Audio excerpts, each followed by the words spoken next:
Quando eu apostei que New York Knicks seria campeão da NBA, me chamaram de maluco. Mas a questão é que agora, todo torcedor do New York Knicks pode gritar a plenos pulmões que o New York Knicks é campeão da NBA. E assim, não que ele não fosse antes, porque ele era, mas ele finalmente foi campeão depois de muito tempo. E sinceramente, tem um monte de times aí que não são campeões há muito tempo. Só que ninguém fica enchendo o saco como ficam enchendo o saco do New York Knicks, né? Por exemplo, alguns, né? E assim, depois de tanto tempo, o Knicks consegue ser campeão da NBA, né? Meus parabéns aí, torcedores do Knicks. Mas eu não posso deixar de dizer que essa foi uma das piores finais da NBA que eu já tive que assistir na vida. Horrorosa. Assim, tirando o último jogo, né? Que teve aquele game winner magnífico no final e tal. A série como um todo, com o Spurs, foi uma série horrorosa. E não é por culpa do Knicks, porque o Knicks ele fez uma estratégia se aproveitando das fraquezas do Spurs para vencer o jogo.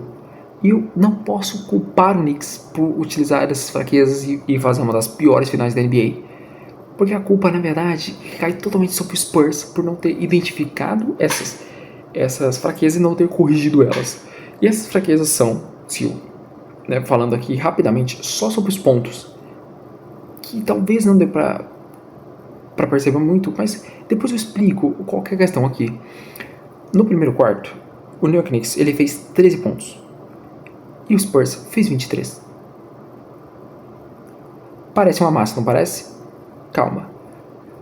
No segundo quarto, o Spurs fez 19, o New York Knicks fez 24.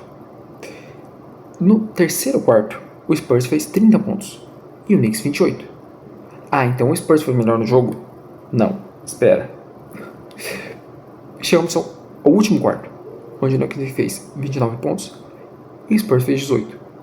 E aí você percebe uma coisa, onde o New York Knicks ele foi abaixo e depois no final ele foi muito alto. E essa é a questão, essa é a estratégia.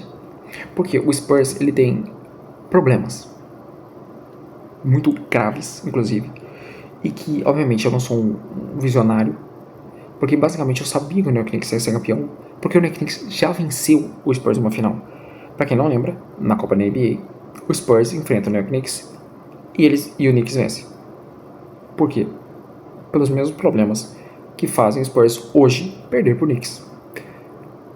E um deles é a questão do físico do time, que é horroroso. O time do Spurs morre no segundo tempo, ele não consegue jogar uma partida inteira. É impressionante. Antes falava só do Wembanyama, mas não é só o Wembanyama, é todo mundo. Eu não sei qual é a questão, se é o preparador físico, se é, sei lá, alojamento, que é muito antigo, eu não sei qual é o problema do Spurs físico. Mas eu sei que eles têm um problema físico, eles não aguentam jogar. Enquanto o New York Knicks pode-se dizer que é o counter perfeito do Spurs, porque o New York Knicks é um time que, pelo seu último treinador, que literalmente não tirava ninguém de quadra, se o jogador não morresse, ele não tirava de quadra. Se ele colocou pra jogar desde o início, do início ao fim, vai ficar na quadra, e se não estiver morto, vai continuar jogando. Então, assim, através disso, eles desenvolveram uma resistência física absurda, e o New York Knicks se aproveitou muito dessa fraqueza contra o Spurs. Porque, se você ver, no primeiro quarto, eles fizeram 13 pontos, que é 10 atrás de 23. Por quê? Porque se não é uma distância tão longa assim, o New York Knicks tem uma arma chamada bola de 3. E bola de 3, você faz a bola de 3, você faz 9 pontos. 9 pontos é uma defesinha básica, você consegue dar uma segurada ali pra virar o jogo. Entendeu? Não é muito distante 10 pontos, tá? Para o time como o Knicks. Então o Knicks, ele vai mantendo essa distância, porque ele não quer se cansar, ele quer se poupar. Então, no primeiro e no segundo quarto, o Knicks se poupa. Por quê? Porque ele sabe que no segundo tempo, o Spurs morre. Então o Spurs começa com o pé no acelerador, sempre no primeiro tempo. Só que ele vai com o acelerador, acelerando, até que o motor do carro começa a falhar, entendeu? E o New York já sabe disso, e o New York se aproveitou disso. Então no segundo tempo, que foi ali o terceiro quarto e o último quarto, foi quando o New York realmente começou a defender, realmente começou a atacar com ênfase o Spurs, com um estilo bem mais rápido do que eles estavam usando antes. Enquanto no primeiro tempo eles estavam usando uma coisa mais pragmática, de passar uma bola em mão de cada um e colocar dentro da cesta. No segundo tempo eles começaram a jogar muito em contra-ataque, em em bola rápida, eles queriam fazer o Spurs correr no segundo tempo. Isso deu certo. Isso foi cada vez mais matando o Spurs. E o Spurs já estava morto. E assim, pegando o Wembanyama de exemplo, o Wembanyama no primeiro tempo é LeBron James no auge, um alienígena voando em sua espaçonave na velocidade da luz. E no segundo tempo ele é uma geladeira. E no último quarto ele é uma pedra. Esse é o nível. Inclusive, o Spurs fica 6 minutos sem sequer fazer um ponto. Um único pontinho. Enquanto o New York Knicks meteu uma run de 20-0. A única vez que eu vi um time levar tantos pontos e ficar tantos minutos sem fazer nenhum ponto foi esse time aqui. Mas não vamos falar sobre isso agora. O que nós temos que falar é sobre o outro defeito do Spurs que o New York Knicks também se aproveitou. Que é que o Spurs é cheio de garotinho inocente. É cheio de bons meninos. Enquanto o New York Knicks é um bando de malandro da rua. É um bando de raposa velha. Eles já perceberam que a arbitragem estava burra e eles se utilizaram disso. Então cavaram faltas em momentos que eles ficaram encurralados, jogaram a bola para fora e falaram que a bola era deles e a arbitragem comprou.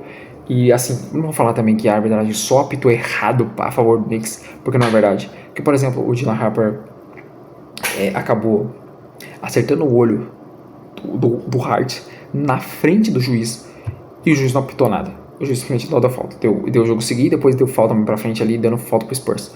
Que nem foi, inclusive. Então, assim, foi uma arbitragem que foi uma merda pros dois lados.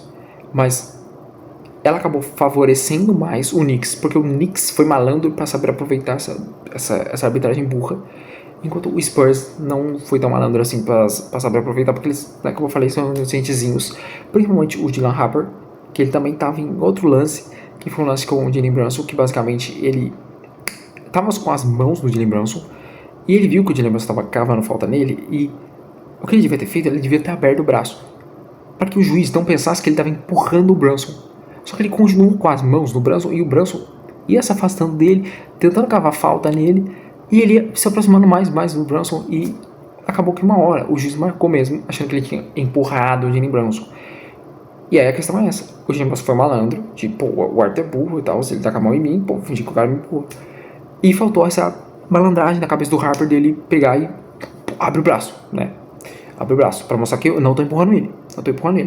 E se alguma falta fosse acontecer ali, seria do Brunson, entendeu? Inclusive o Dylan Harper, ele poderia ter utilizado isso malandramente a favor dele.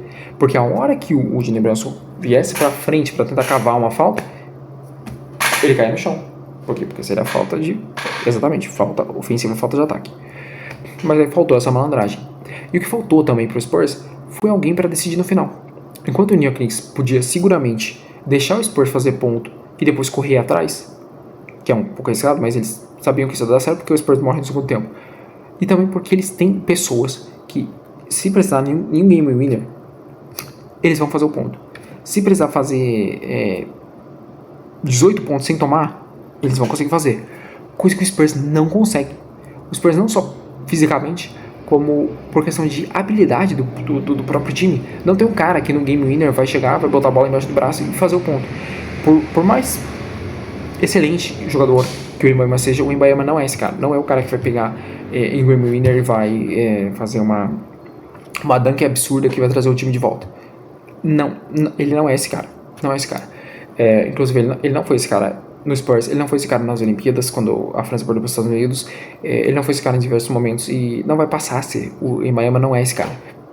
E o Spurs não tem esse cara, Então, juntando o fato do Spurs não ter ninguém para esses momentos importantes, que faz falta, sim, na NBA, e também pela questão de não ter essa malandragem que também lascou muito, mas o que lascou muito o Spurs foi a questão física. A questão física lascou muito. Porque defensivamente e ofensivamente o Spurs é bom. O Spurs não é ruim. Defensivamente e ofensivamente. Defensivamente, digo eu, que o Spurs é um time melhor que o Knicks. E ofensivamente também, porque, eles têm o Wembanyama, né? Tem essa questão. Só que a questão é que eles não duram. Eles não duram, então é uma .50 que atira por 2 segundos, enquanto o Knicks é um exército inteiro que atira por 5 dias sem parar. Entendeu? É essa a questão. É desse jeito. Então, o New York Knicks fez uma campanha feia, mas fez a campanha necessária. E agora a questão é, o que o Spurs vai fazer a partir daqui? O Spurs precisa encontrar esses jogadores para compor essa lacuna e precisa, urgentemente, consertar esse problema físico. Porque você não pode ter um time de basquete que não aguenta jogar 2 tempos. Não pode. O seu time tinha que jogar. E a questão também, vou criticar o treinador do Spurs, que é o seguinte, cara, se você vai jogar com o Knicks, e uma das principais forças do Knicks é resistência física, e o seu time não tem resistência física, você não podia ter treinado um pouquinho pra pelo menos você durar até o 3º quarto? Ou você não podia ter colocado de certa forma, falar pro seu time, eu não tô falando isso nesse jogo, tá? Nesse jogo, porque esse jogo eles precisavam ganhar de qualquer forma, já tava 3-1 pro Knicks, mas eu falo, no primeiro jogo mesmo, você sabendo que seu time fisicamente é muito abaixo dos outros, que ele não costuma durar muito, e que o New York Knicks é uma máquina, não seria mais prudente que você tivesse falando pro seu time pegar um pouco mais leve? Forçar muito a defesa, mas praticar mais um ataque coordenado, como o Knicks fez nesse começo de partida, sabe? Uma coisa mais pragmática, passando na mão de cada um, para não se cansar tanto. Para durar até o 2º quarto e deixar pisar no acelerador no 2º quarto. Só que aí é essa questão, né? Parece que o treinador ele não sabia dessa limitação do próprio time. E o próprio Oklahoma, que veio antes de enfrentar o Spurs, ele sabia disso e tentou meio que se aproveitar. Só que ele não conseguiu, porque ele não tinha as peças necessárias para se aproveitar. O New York Knicks estava completo, o New York Knicks tinha essas peças. Pode até ser que eu fui visionário, mas cara, pra mim tá muito óbvio que o New York Knicks ia ganhar isso. E, sinceramente, com todo respeito ao Spurs, mas cara, me impressionou que ele não foi varrido. Eu achei que o New York Knicks ia conseguir varrer o Spurs, né? Ao contrário do que você estava achando, o pessoal acha que o Spurs ia varrer o Knicks. Eu acho o contrário, o Knicks ia varrer o Spurs. Mas o Spurs conseguiu ganhar pelo menos uma. Pelo menos uma pra falar, não fui varrido, hein? Não fui varrido, veja bem. Bom, mas é isso, pessoal. Vamos esperar até outubro aí, quando começar a próxima temporada. E por enquanto estamos acompanhando a Copa do Mundo, né? Acompanhe aqui pelo canal também. Vamos fazer pós-jogos aqui, principalmente a seleção brasileira. Já deve ter assistido que saiu há alguns dias atrás aí. Se inscreva no canal para não perder esse tipo de conteúdo. Vamos falar aqui sobre basquete também, falamos sobre Fórmula 1, sobre vários esportes. Então se inscreva no canal para não perder. Deixe seu like se você ainda não deixou, porque no último vídeo eu esqueci, a editora ficou falando na orelha. Inclusive siga sua editora, @nariacr. Siga também o seu apresentador e @iedcarvalho.jpr. Siga o Instagram do canal também, @cd_podcast. E compartilhe esse vídeo com todas as pessoas. Compartilha com seu amigo que curte basquete, compartilha com seu amigo do Spurs pra zoar ele, compartilha com seu amigo que torce pro Knicks, compartilha com seu amigo que torce pro Chicago Bulls, que eu tô ligado que você conhece alguém que torce pro Chicago Bulls, e fala pra ele, cara, agora que o Knicks foi campeão, pode ser que no ano que vem o Bulls seja campeão também. Dê essa falsa esperança pra ele, porque ele não vai acreditar. Faça com que todas as pessoas conheçam o coração do esporte. É isso. Tchau.